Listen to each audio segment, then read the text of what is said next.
Алматы қаласындағы номері 81 мектеп гимназияның 4 сынып оқушылары аналар мерекесін атап өтті. Анам алғашқы сөз деген тақырыпты арқау өткен оқушылар ұстаздары мен аналары үшін өз өнерлерін ортаға салды. Бұл жерде енді мақсатымыз балалар жаңағыдай жан-жақты әндерін салып, билерін билеп, ата-аналарына өздерінің жаңағыдай махаббаттарын білдіріп жатыр. Балаларымыз жаңағыдай жан-жақты тәрбиеленіп, жан-жақты дамып жатыр.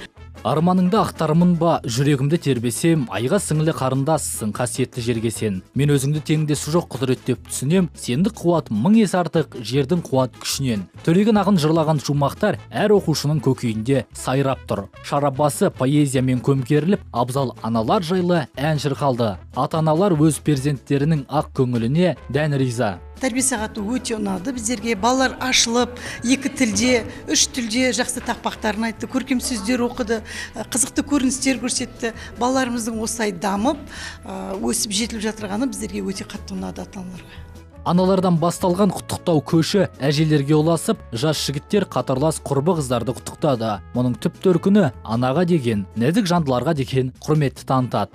Аналар мейрамы құтты болсын. Аналарымыз